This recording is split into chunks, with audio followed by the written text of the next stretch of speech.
మళ్ళీ ఆ నుంచి ఉద్దినాలు చేసుకోరు సార్. సాయంత్రం నేను పాడిపోతా, పిల్లగాడికి హెల్త్ బాగలేదు, మరి మీరు నాకు చెప్పండి, నేను హాస్పిటల్ చూపించుకుంటానని చెప్పిన.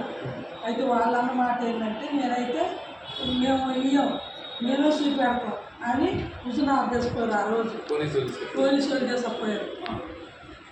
అంటే మరి 10వ తారీఖు అంటే సోమవారం రోజు 10వ తారీఖు, 11వ తారీఖు 12, 13, 14 అంటే మళ్ళీ శుక్రవారం రోజు పోయిన నేను ఆవిడ చూడటానికి. ఈ కేసులో నన్ను చూడలేదు. పోతే కేసులకు పోతే మమ్మల్ని రాజలేదు. నేను అనగా అయ్యా, నేను కన్నతల్లినయ్యా, నేను నా పిల్లగాన్ని చూసుకుంటాయా, చూపెట్టండి అంటే లేదు లేదు, మీరైతే చూసే పని లేదు, నేను ఎంటర్ కానివ్వని రానేలేదు సార్. రానివ్వకుండా ఇంకొక అతను ఏం స్టేషన్లో ఇంకొక అతను ఏం చేసిందంటే, అమ్మ నువ్వు చూడాలంటే ఇంటికి పోయి అన్నం కూర తీసుకొని రాను. స్టేషన్లో జరిగింది.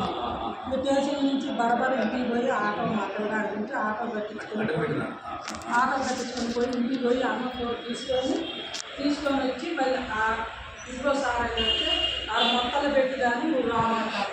అదేంటి సార్, కనుక సార్ మాట మాట్లాడాలి చూడాలన్నా కూడా వాళ్ళు అసలు గోనేట్లా.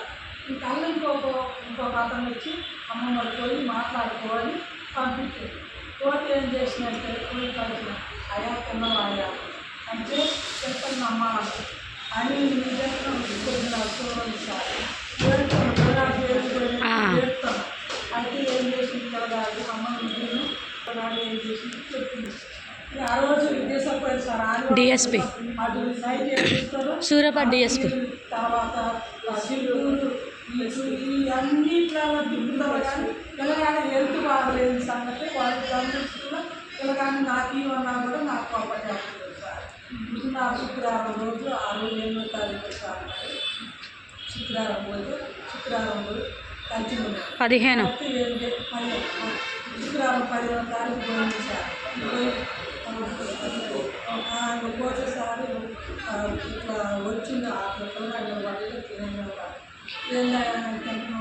తింటున్నా అని కొద్దిగా మాకు కొద్దిగా వేసింది సార్. వేసి ఏం చేసిందంటే అమ్మ పేరు కూడా పేరు చూడండి అయ్యా పేరు అంటే 16వ తారీఖు పేరు ఒకటని చెప్పిన. తర్వాత ఏం చేశారంటే శనివారం రోజు బాగాలేదంటే బాగాలేకుంటే హాస్పిటల్ తీసుకెళ్ళాను సార్. కలిపి నాకు ఇన్ఫార్మ్ చేయాలి సార్, నాకు చెప్పాలి, అది చెప్పలేదు. శనివారం తీసుకుపోయి మళ్ళీ ఏమంటే టాబ్లెట్లు ఏదో ఇచ్చి మళ్ళీ తీసుకుపోయారు, వాళ్ళకి జైల్లోకి తీసుకుపోయారు.